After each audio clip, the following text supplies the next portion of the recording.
My name is Joe Murray. The next hour or so, I'm going to be detailing these two cars. Now, the emphasis of our video is not to bring you to a concourse or competition level detailing, but rather to give your daily driver a good thorough cleaning. Now, the tape is arranged in chapters with numbers in the upper right-hand corner, and that'll allow you to move about the tape easily. Now, when I started detailing, I like to start on the dirtiest part of the car first, and that's always the engine. So let's take a look at that now. To begin the detailing, I like to start with the dirtiest part of the car first, and that's always the engine compartment. Now first, I've warmed up the engine, and that's going to help dissolve any of the grease that's been built up when we start cleaning. After we've warmed up the engine, we're going to come in and we're going to protect sensitive areas such as our carburetor and our distributor. We'll need to remove the air cleaner assembly. This will give us better access to the carburetor. When protecting the carburetor, we like to first put in paper towels. Now we're going to cover it up with some tin foil. Then over the top, we'll put a plastic bag. We'll do the same for the distributor. If you don't unplug all the spark plug wires, be sure to wrap the distributor cap too. We should also disconnect the battery. We've covered up the sensitive areas in our engine compartment, and I've also laid towels on either fender well. Now, you want to wet them down so they'll stay in place while we're cleaning the engine compartment, and they'll protect the fenders from any grime that splatters out when we clean it. Now, we're going to be first cleaning the underside of our hood, and to do that, and also the engine, I'm going to be using our Eastwood grime blaster. This guy just hooks up to your air compressor. It's got a siphon tube that sits into a bucket of simple green degreaser.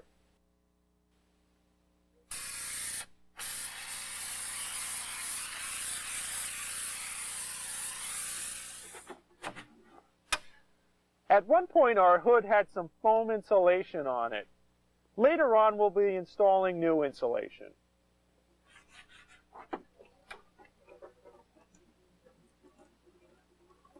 There are several approaches to cleaning the engine. First is to use a chemical cleaner. When using a chemical cleaner, remember to read and follow all the manufacturer's directions. In fact, in a lot of today's cars, the manufacturers recommend against using these type of solvent-based cleaners because of possible damage to sensors, wires, and electrical components. So again, make sure you read and follow all the manufacturer's directions. Another method is to use a degreaser like our Simple Green to spray it onto the engine, use some good old-fashioned elbow grease with your brushes, and to loosen the dirt and hose it off. Another method is to use a power sprayer. Now, I prefer using the power sprayer, but you have to be very cautious when you do use a power sprayer because you can actually force water into the engine or you can dislodge wires, so you can actually do more damage when using the power sprayer. So if you are going to be using one, make sure you take your time, go very slowly, and hit the areas you only want to hit. I like to start off by completely soaking the engine compartment with Simple Green using our grime blaster. Next, I'll scrub the easy-to-reach areas with an old wash mitt. I'll follow that up by cleaning with a paintbrush. I've covered the metal body of the brush with tape. This will help prevent the brush from scratching the painted surfaces. As you can see, the brush can get behind and in between objects you can't reach with a mitt. Now I'll thoroughly rinse with the power washer with low pressure. Some areas, like this cylinder head, are quite stubborn. I'm going to use a solvent-based engine cleaner on those tough spots.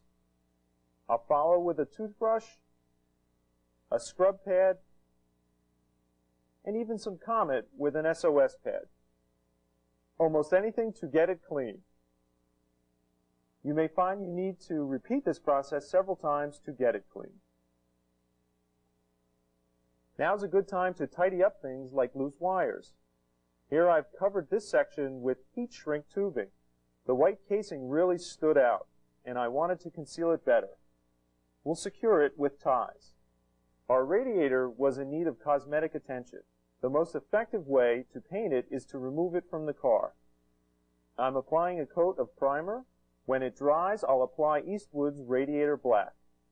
This paint is formulated specifically for this purpose. With the radiator out, it's a good time to apply dressing to our hoses. Here I'm applying it liberally to the hose. I'll let it soak in for a moment, then I'll wipe off the excess. As you can see, our battery tray has corroded. Before we paint it, we'll wash the area with a solution of baking soda and water. This will neutralize any acid remaining on the metal.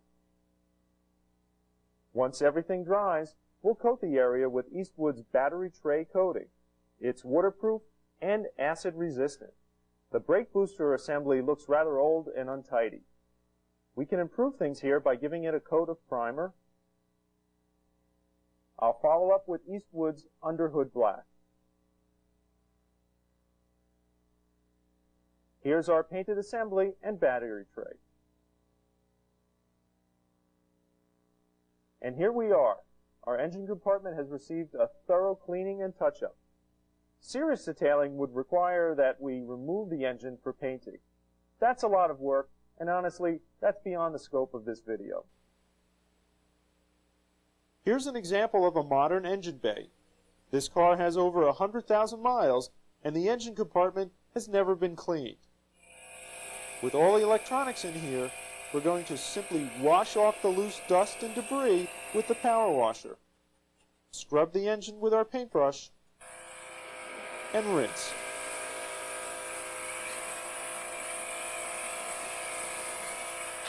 With the engine compartment clean, we're now ready to clean the exterior.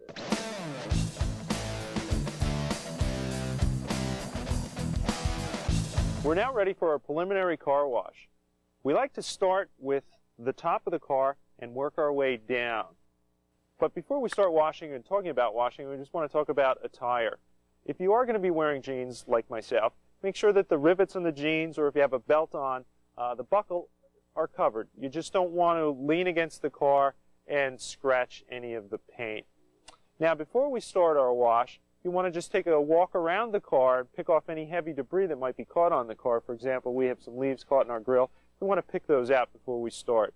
You want to take off any accessories that are on the car, for example, the license plates or the plate holder. We'll want to take those off so we can really get a good clean around them as well as the plate themselves.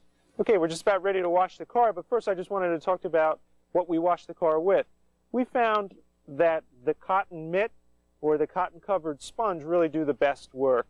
It's been our experience that these products with these plastic bristles tend to scratch the paint, so we're going to stick with cotton now when we wash the car. We like using liquid car wash. Some people have had success using other liquid soaps. We found, though, that the liquid car wash, being specially formulated for washing the car, is really trouble-free. Okay, we're rinsing the car now. We just wanted to mention when you do set the car up to rinse it off, you want to make sure you set it up in the shade or under a cover. You just want to avoid setting the car up in direct sunlight. You just don't want the water and the soap to dry on the surface of the car. Today we're washing it outside, but it's rather cool today, so we don't have to be concerned with that happening. We like using an open-ended hose when we rinse the car off. We find that the large volume of water really just cascades the soap and dirt right off the car.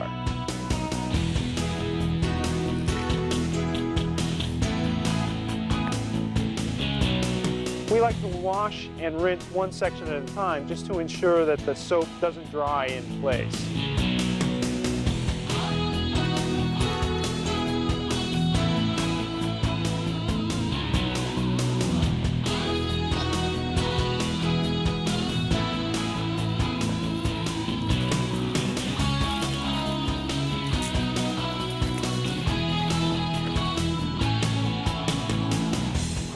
Okay, we just want to remind you when you are washing the car that you don't want to use one bucket for the entire car. You want to dump the water frequently. You don't want to let dirt build up on the mitt or dirt build up in the wash water. That can result in scratches on the paint. Part of the preliminary car wash should include things such as the door jambs, the metal part inside the door, and underneath the trunk and hood lids.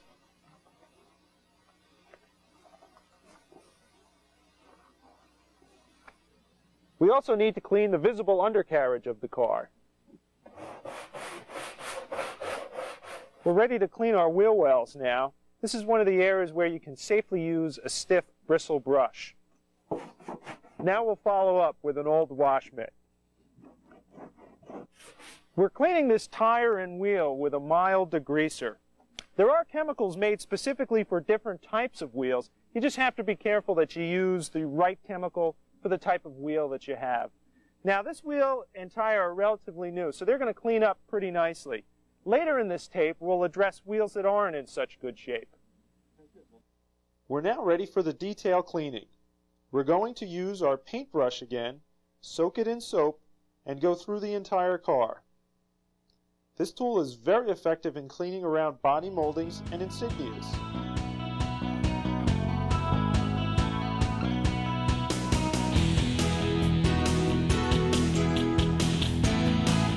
Again, when detail cleaning, work one area at a time and immediately rinse off the soap before it has a chance to dry.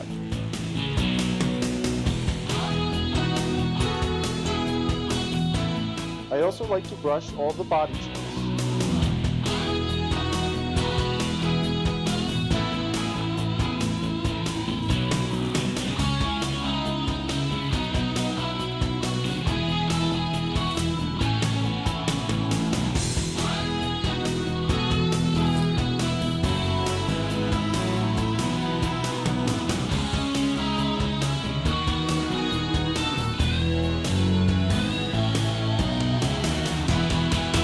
We've finished the initial cleaning of the car, but we've noticed some spots that need some special attention. We're going to take a look at those right now. White cars are notorious for staining and streaking, especially if they haven't been washed and waxed regularly.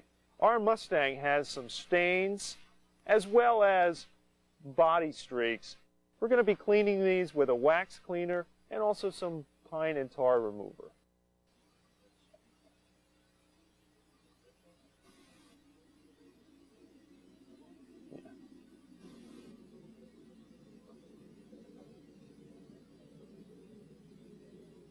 On top of our fender, we have an unidentified stain. Again, we're going to use Meguiar's wax cleaner to remove it.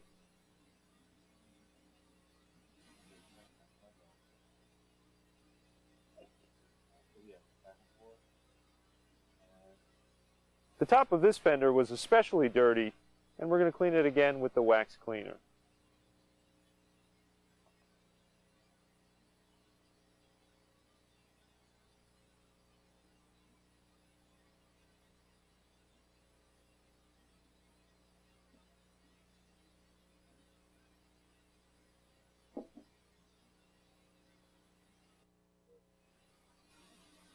Insignias and moldings are problem areas for cleaning. We're going to be using a dry toothbrush to get some of this wax buildup out.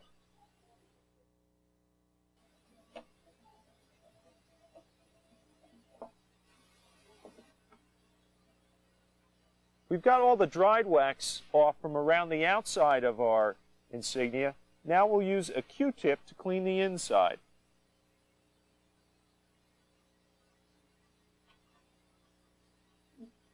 We're going to give the car a final cleaning before we take it into the garage for polishing. We want to make sure we get off any residue left by the cleansers we used on the trouble spots, plus we want to make sure we got any spots that we may have missed. Again, we're starting with the roof, and we're going to work down through the windows, then down to the hood, and then down the sides.